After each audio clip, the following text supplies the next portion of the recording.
Señor les bendiga, querida iglesia. Les saludo a cada uno de ustedes en este día domingo 7 de febrero. Les invito a que puedan mantener sus Biblias abiertas en el Evangelio de Juan, capítulo 2, del versículo 1 al versículo 12, y vamos a revisar este segundo milagro en esta serie de sermones. Antes de entrar en él, les invito a que podamos tener un momento de oración al Señor para que el Señor nos sea iluminando con su Santo Espíritu para entender su palabra. Oremos al Señor. Te damos gracias, Dios, por tu palabra y pedimos e imploramos la presencia de tu Espíritu Santo en este momento, en medio de nosotros, para que podamos contemplar tu palabra, podamos amar tu palabra y podamos vivir tu palabra. Que este milagro que ha sido revelado en las Escrituras pueda impactar nuestras vidas y aprender los principios que tú nos quieres enseñar. En el nombre de Jesús, amén y amén. Bien, querida iglesia, estamos en nuestra serie de sermones sobre milagros y nos toca revisar el segundo milagro.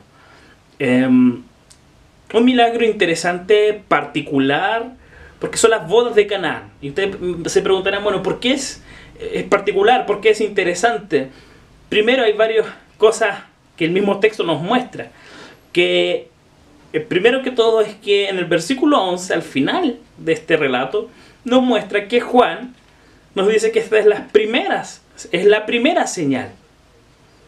¿Y qué señal, no es cierto? Se da en un contexto de matrimonio, en un contexto de fiesta, y es quizás el inicio de un ministerio que en este momento, en las bodas de Canaán, no es tan público, pero ya podemos ver que Jesús ya inicia su ministerio haciendo un gran milagro, un potente milagro, y que en el mismo versículo 11 nos dice que los discípulos, los que estaban ahí, vieron la gloria del Hijo y creyeron. Así que no es un milagro menor, es un milagro interesante. Es importante que vamos a aprender a cómo el Señor nos va a hablar en este momento. Para entender este primer milagro, quiero que volvamos al versículo 11. Y hay dos detalles importantes que nos va a ayudar a comprender este milagro. Nos va a enseñar a cómo entender también los distintos milagros de Jesús, especialmente en el Evangelio de Juan, como también en los otros evangelios. Hay dos detalles importantes que nos muestra el Evangelio de Juan. El primer detalle es que habla de señales. Esta es la primera de sus señales. Y el propósito de estas señales es mostrar la gloria del Hijo de Dios. Entonces, señales y gloria son dos términos teológicamente potentes, muy fuertes. Son dos conceptos que se ven en todo el Evangelio de Juan. Son conceptos exclusivamente juaninos, por decirlo así. Por un lado tenemos las señales que, en pocas palabras, son la evidencia de que Jesús venía de Dios. ¿Ya? Pero además de eso, cada vez que Jesús reflejaba y mostraba que Él venía de Dios, las señales decían mucho sobre Dios mismo, ya que es Dios mismo quien se revela y actúa por medio del mediador que es Jesús. Entonces, Jesús cada vez que hacía un milagro o mostraba una señal, revelaba al Padre, y cómo el Padre actuaba a través de Jesús. Pero ojo, siempre a través de Jesús y en Jesús. Esos son un principio para entender los milagros. Cómo Dios actuaba en y a través de Jesús. No a través del ciego, no a través de Pedro, no a través de la mujer del flujo de sangre, no de los ciegos, de los cojos, no, sino que a través de Jesús. Y es lo que Dios hace en Jesús. ¿Qué es? ¿Qué es lo que hace Dios a través de Jesús? Es mostrar su acto de redención. Es mostrar el plan salvífico a sus escogidos. ¿Para qué? Para que todo aquel que en Él cree no se pierda, mas tenga vida eterna. Ese es el propósito de las señales de Jesús. Entonces, las señales de Jesús, los milagros de Jesús, apuntan a ese acto amoroso y decisivo de entregar su propia vida en beneficio de sus hijos, de sus escogidos. Por lo tanto, la señal no tenía como objetivo de mostrar lo bello, lo bacán que era Jesús, sino que su objetivo era enseñar sobre Dios, cómo Dios actuaba a través de Jesús para mostrar la salvación. Es una evidencia del reino de Dios, de que el reino de Dios está aquí. Por lo tanto, ante cada señal, los oyentes, los que veían los milagros, tenían que responder ante esta iniciativa divina con fe. Y eso es lo que nosotros vemos al final de esta escena. Esta respuesta divina, por lo tanto, se debe a que ellos contemplaban la gloria de Dios.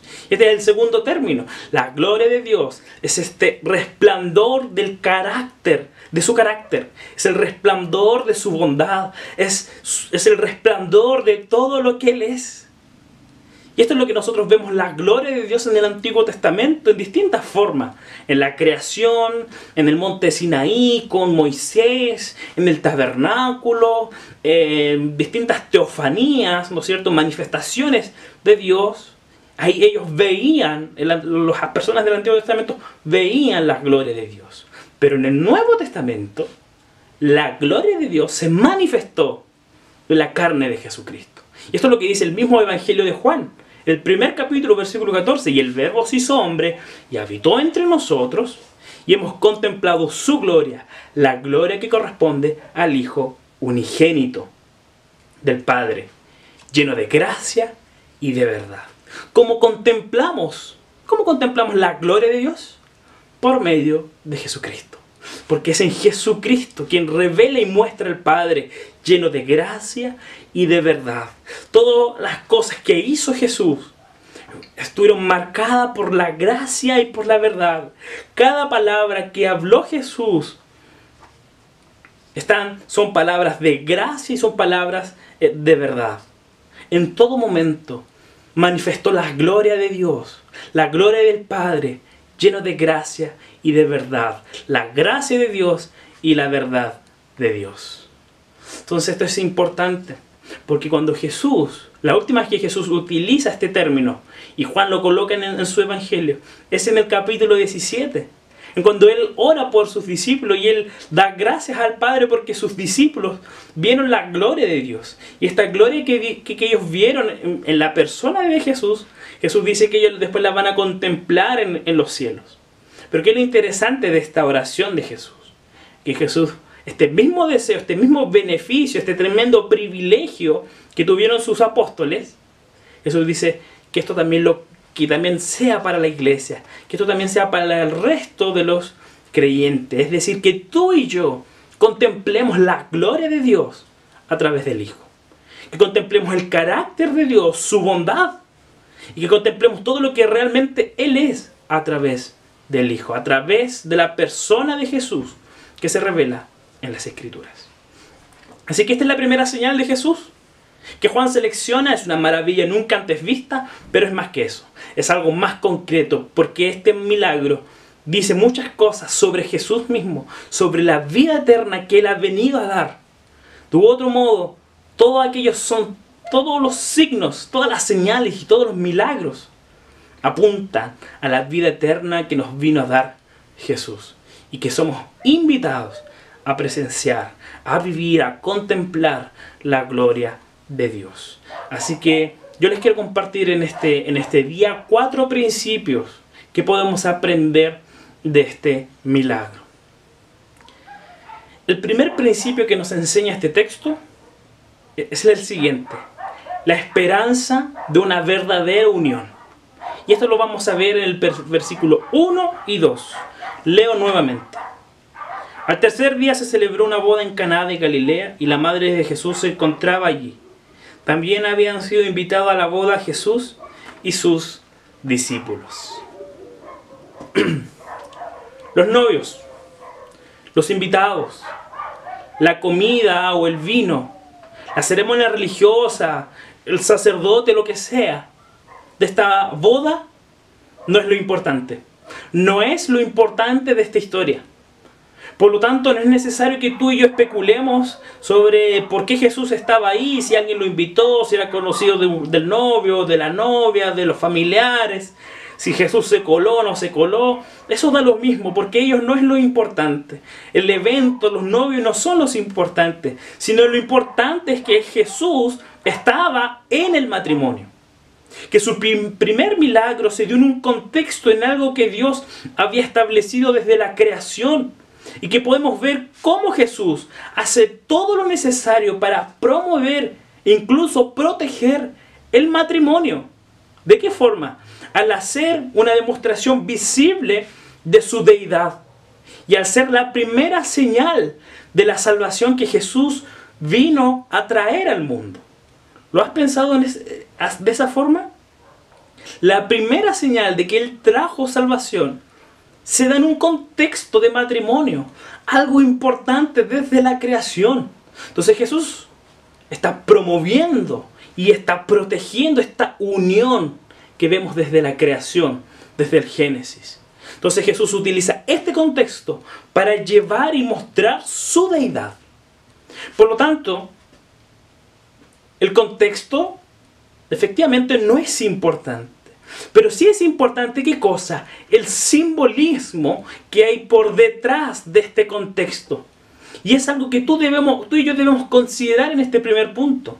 Porque esta idea de boda, esta idea de matrimonio, ¿saben que también se utiliza a lo largo de todas las escrituras? Es una idea que profundiza cuando se habla de la comunión con Dios. De la comunión de Dios con nosotros. En el Antiguo Testamento se habla de un matrimonio entre Dios y su pueblo, como un símbolo de alianza. Los judíos del Antiguo Testamento exaltaban este pacto, exaltaban la alianza como un matrimonio de Dios con Israel.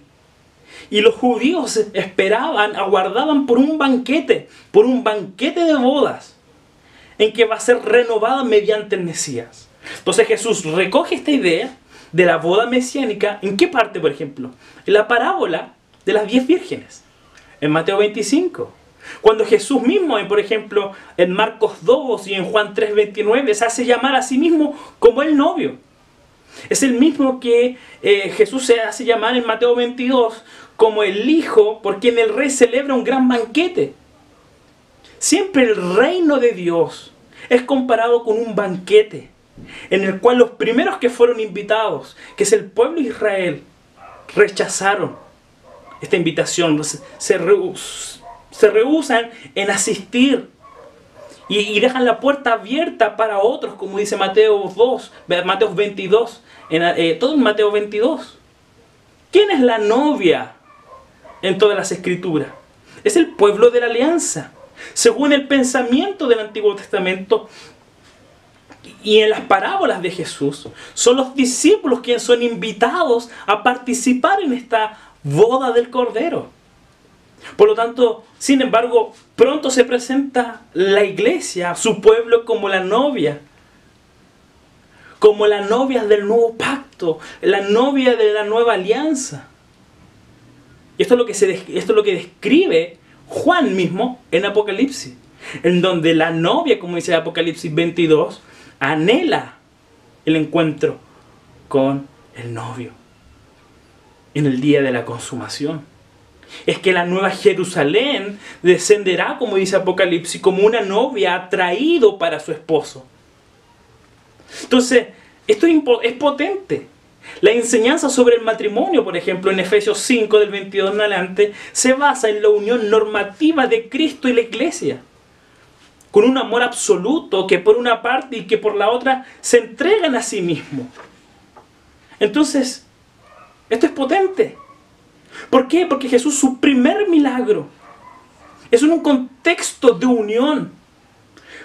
Y cuando Jesús trae la salvación, está mostrando que vamos a tener una unión verdadera con el novio, que su iglesia va a tener una unión verdadera, va a ser partícipe de un gran banquete. Según Juan capítulo 3, 29 y según Apocalipsis 19, 7, Jesús es el esposo que con su encarnación, que con su obra de redención y que gracias a su manifestación final llega a su esposa. Va a buscar a su esposa, tiene un encuentro con la esposa, que es la iglesia, que es su pueblo. Entonces la pregunta es, ¿cómo no honraría Jesús lo que simboliza su relación con su pueblo? ¿Cómo Jesús nos va a honrar el matrimonio si es el matrimonio quien simboliza esta relación pactual entre Dios y su pueblo? Entonces el ministerio terrenal de Jesús comenzó con un matrimonio y la historia de la humanidad terminará con un matrimonio, porque al final de la historia humana la gente de Dios, la iglesia, su pueblo, la novia celebrará las bodas del Cordero. Así que este es el primer principio que nos enseña Jesús con este milagro, que nos enseña sobre la esperanza de una verdadera unión. Lo segundo que nos enseña el texto está del versículo 3 al versículo 6. Cuando el vino se acabó, la madre de Jesús le dijo: ya no tienen vino. Mujer, ¿qué es esto que tiene que ver conmigo?, respondió Jesús. Todavía no ha llegado mi hora. Su madre dijo a los sirvientes: hagan lo que él les ordene. Había allí 6 tinajas de piedra, de las que usan los judíos en su ceremonia de purificación. En cada una cabían unos 100 litros. ¿Qué es lo segundo que nos enseña el texto? La vida vacía sin Cristo. El primer milagro de Jesús se debe a una necesidad urgente. ¿Cuál es? Versículo 3. No hay vino. Este era un tema serio. Era un tema serio en circunstancias de matrimonio. El banquete de boda se celebraba por lo general en la casa de los recién casados y podían durar una semana fácilmente. Y el novio era el responsable de todas las provisiones. Entonces, si se acababa el vino, ¿no es cierto?, antes de que la celebración termine, iba a ser una deshonra para los novios y para sus familias. Y eso iba a ser terrible. ¿Por qué? Porque eso significaba que ellos no cumplían, no han cumplido los deberes de hospitalidad que la misma ley judaica había establecido. Y que incluso podrían ser demandados por malos anfitriones. Por lo tanto, la misma ley los obligaba a ellos a ofrecer un banquete de calidad. Entonces imagínense que hoy en día los matrimonios duran una noche, ¿no es cierto?, todo un día. Imagínense, ¿no es cierto?, una semana completa, sin que se les acaben las cosas. Es una pega potente, incluso estresante. Entonces lo que se acaba es el vino. No es cualquier elemento. No se acabó el consomé, no fue la Coca-Cola, no fueron los canapés, no fue la torta, sino que fue el vino. Y en la Biblia el vino simboliza alegría. La Biblia misma enseña de que el vino es uno de los buenos regalos de Dios y que debe disfrutarse con responsabilidad. El mismo Salmo 104, versículo 15 dice que Dios dio el vino para alegrar el corazón del hombre. Entonces no era cualquier cosa. Así que hay una potente enseñanza espiritual por detrás. Recuerden que las señales hablaban de la vida eterna, hablaban del plan de salvación de Jesús que vino a traer, del establecimiento del reino. Por lo tanto, claramente que esto no nos da pie para emborracharnos. Eso es pecado, pero el vino en sí mismo no es pecado, el emborracharse sí.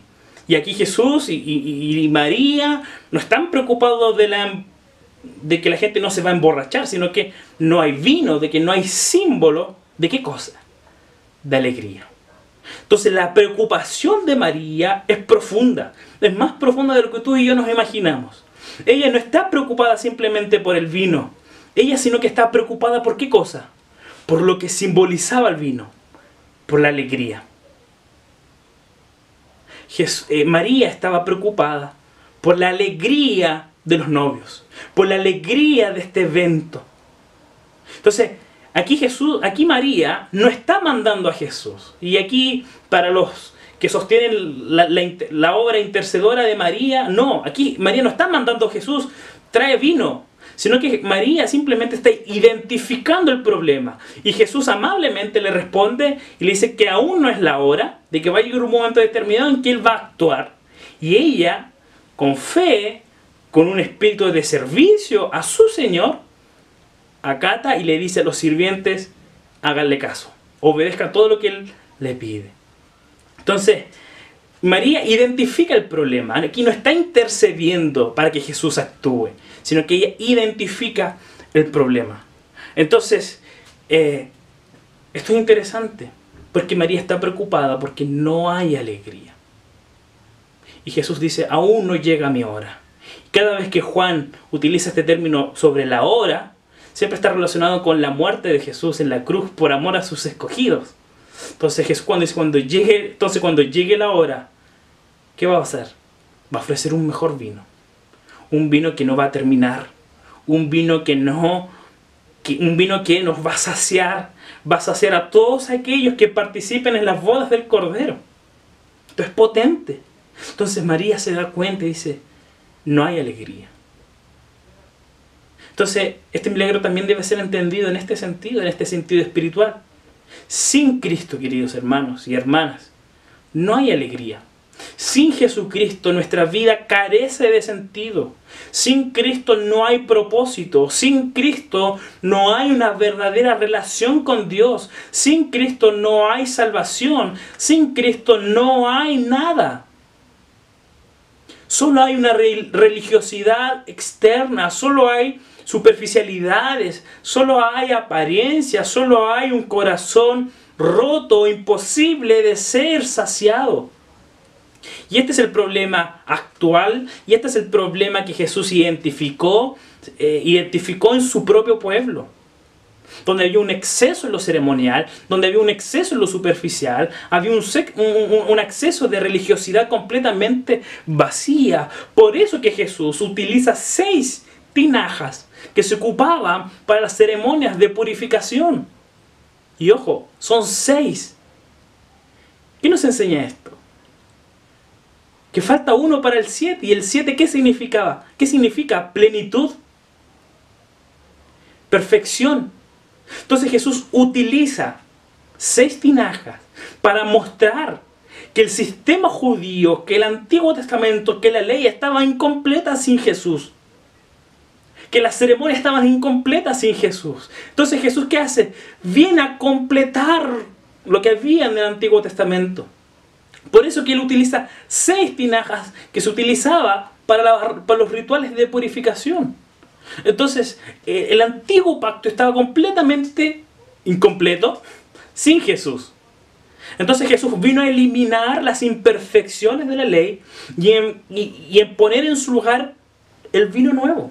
El vino nuevo del Evangelio de su gracia. Entonces, todos estamos buscando felicidad. Creyentes y no creyentes, tú y yo. Pero el problema es que estamos buscando felicidad en cualquier cosa.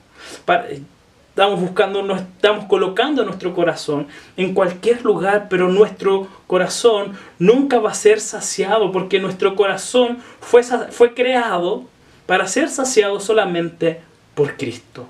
La religión sin Cristo puede satisfacer nuestras necesidades en muchos aspectos y puede ayudarnos a ser personas más felices, pero no ofrece ninguna salida, ninguna solución a un problema mucho mayor, que es la ira de Dios y es el poder del pecado y la vida eterna.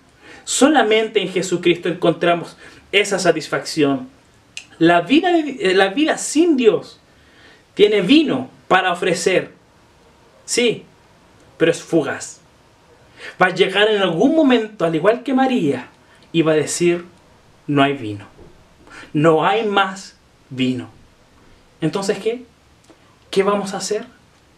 ¿Qué vamos a hacer entonces cuando llegue ese momento y no encontremos más vino? Porque estamos preocupados de estar saciados con tinajas o con vinos completamente superficiales. Entonces nuestra felicidad se va a ir y se va a esfumar.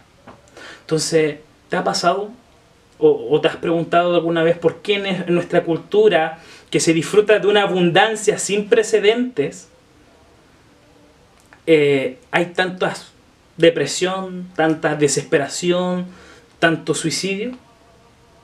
Porque al igual como lo identificó María, porque el vino de esta sociedad, de esta cultura, por muy exitosa que sea, por mucha prosperidad que tenga, por muchos avances científicos que tenga, se está acabando el vino. Se está acabando el vino. Sacando a Cristo, el vino se va a acabar. Así que no tienen vino. Muchas veces nos sentimos así. No tenemos vino. Entonces este es el segundo principio. Una vida vacía sin Cristo nos enseña este milagro. El tercer principio que nos enseña este milagro es todo lo contrario. Nos muestra una vida abundante en Cristo. Y esto es lo que usted va a encontrar del 7 al 9. Jesús dijo a los sirvientes: llenen de agua las tinajas. Y los sirvientes la llenaron hasta el borde. Ahora saquen un poco y llévenlo al encargado del banquete, le dijo Jesús. Así lo hicieron. Así lo hicieron, y el encargado del banquete probó el agua convertida en vino sin saber de dónde había salido.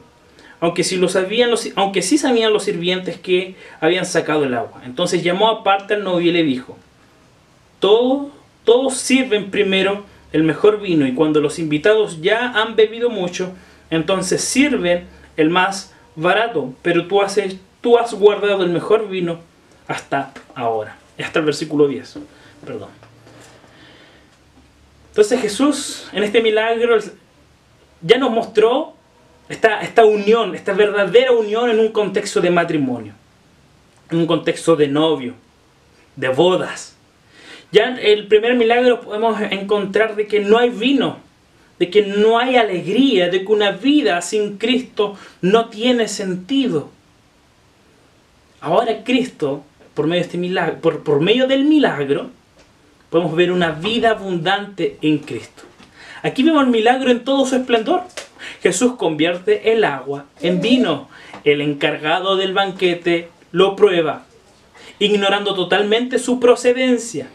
Le gusta y felicita al novio por tener lo mejor al final. Jesús hace toda la diferencia en nuestras vidas. Jesús ocupa una de las tinajas de purificación, ¿no es cierto?, de purificación ceremonial, para convertirla en vino, en un símbolo de alegría.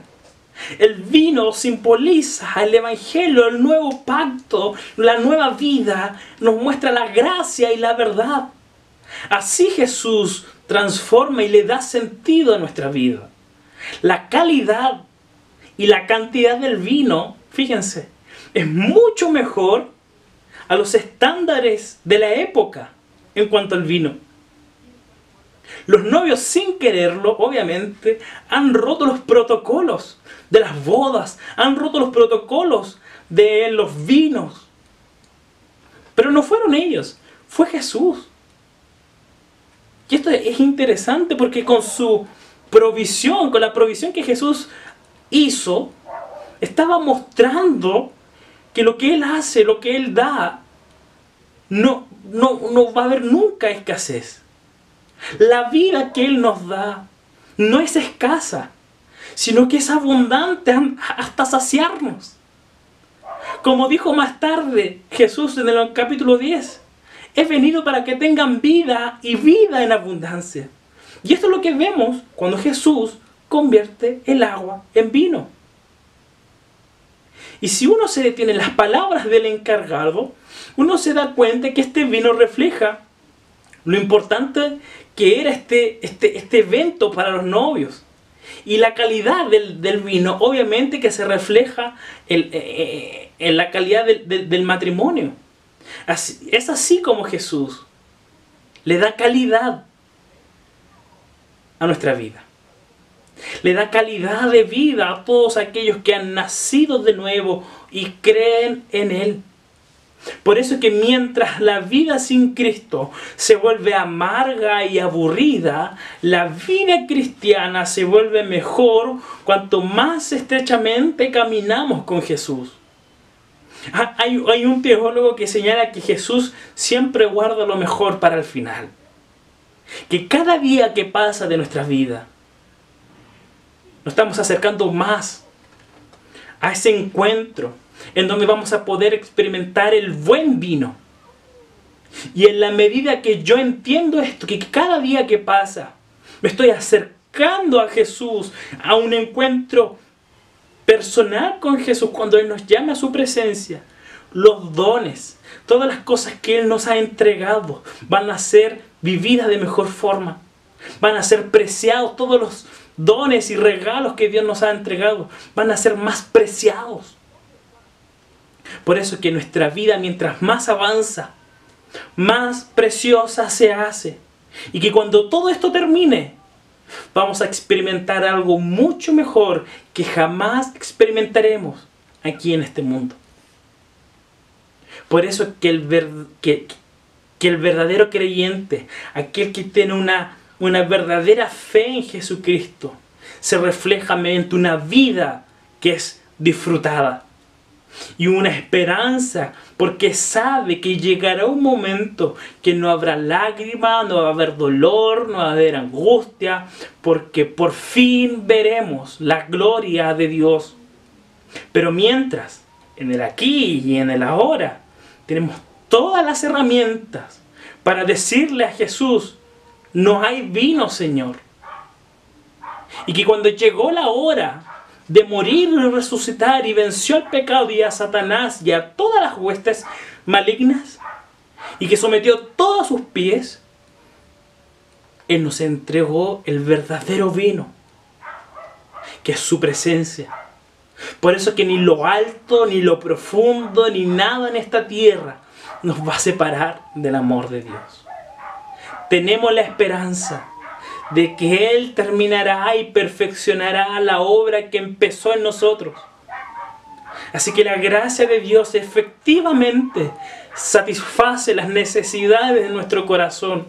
Y por lo tanto ahora sí le da sentido a nuestra vida. Sí podemos vivirla de mejor forma, de mejor manera, sin la necesidad de buscar sentido en nuestra vida, en ideologías, en las aceptaciones de la sociedad, en el dinero o en la religiosidad vacía, lleno de apariencia.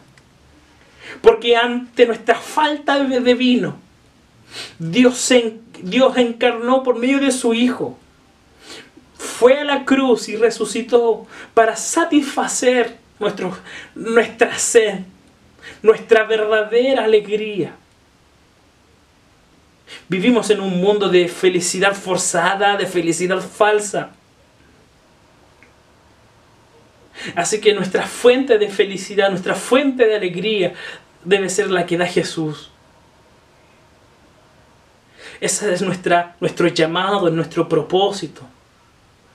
De poder compartir incluso el vino de la verdadera vida en Cristo. Porque fíjate lo que hicieron los sirvientes. Se la llevaron al encargado del banquete. Y el banquete dijo: oye, esto es muy bueno, sin saber que había sido un milagro de Jesús. Y Él lo lleva a los novios.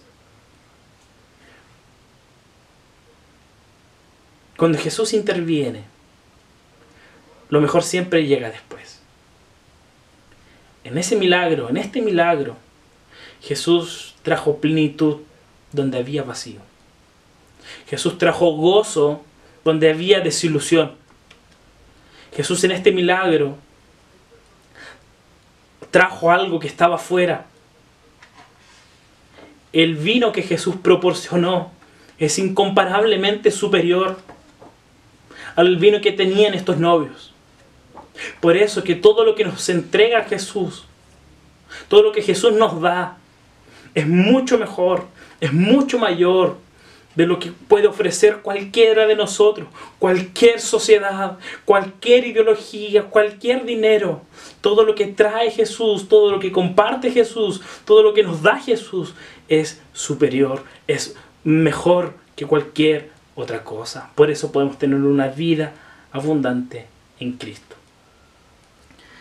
El cuarto y último punto que nos enseña este texto, que somos llamados a contemplar la gloria de Dios y creer. Versículos del 11 al 12. Esta, la primera de sus señales, la hizo Jesús en Caná de Galilea, así reveló su gloria y sus discípulos creyeron en él. Después de esto Jesús bajó a Capernaum con su madre, sus hermanos y sus discípulos, y se quedaron allí unos días. Este tremendo milagro fue contemplado por María, por los sirvientes y por los discípulos. Ellos contemplaron la gloria de Cristo cuando Jesús mostró su deidad al convertir el agua en vino, tomando así elementos de la misma naturaleza como el agua y transformándolo en un líquido como es el vino, que requiere un proceso potente, un proceso muy largo como es la elaboración del vino.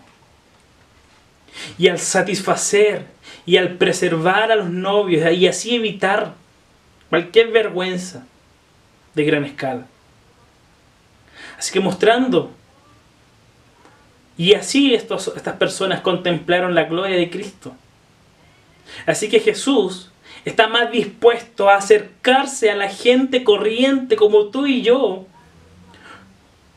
y satisfacer nuestras necesidades más cotidianas y satisfacerlas amorosamente, con gracia y con verdad y con su poder.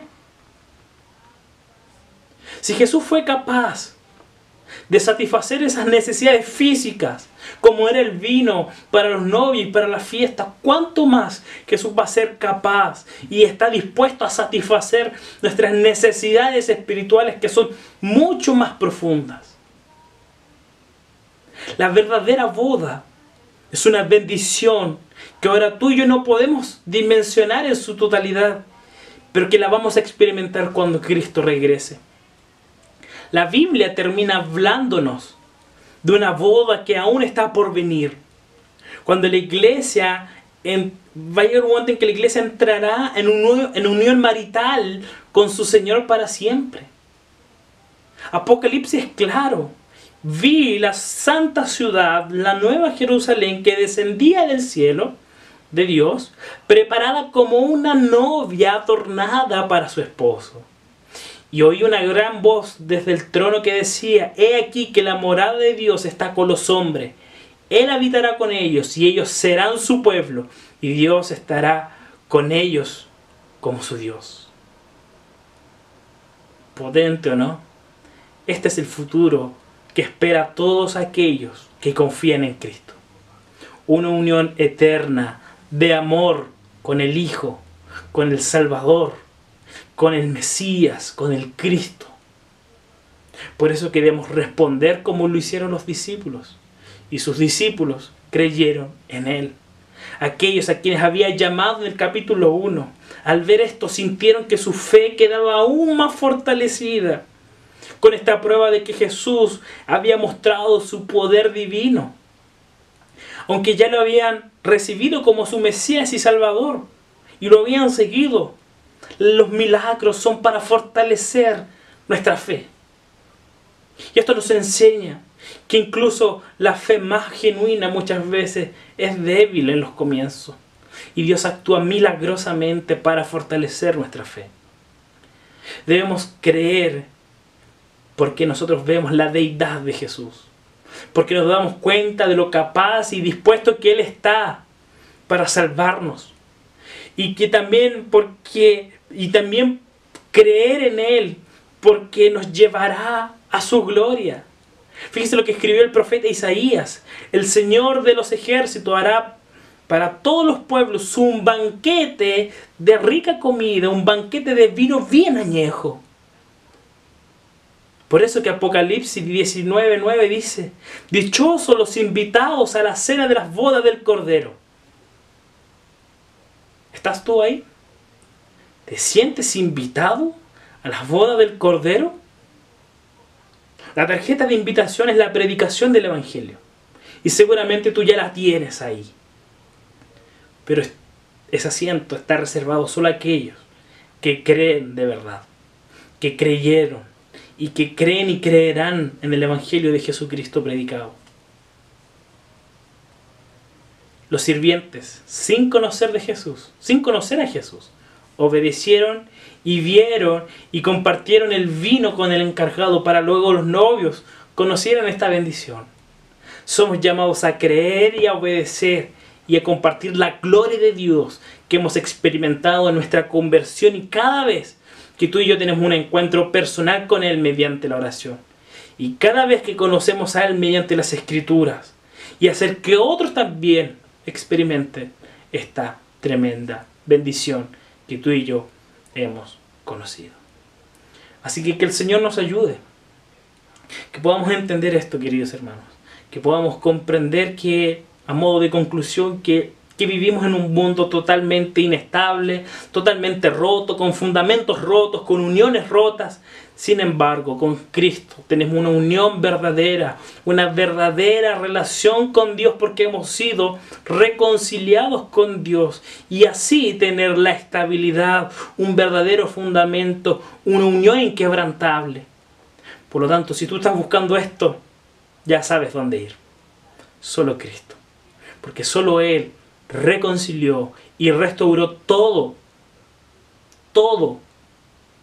para darle sentido a nuestra vida, para darnos el verdadero placer, para dar el verdadero propósito y para dar la verdadera satisfacción que nuestra vida y que nuestro corazón está buscando constantemente y que lamentablemente estamos buscando en los lugares y en las cosas incorrectas en este mundo.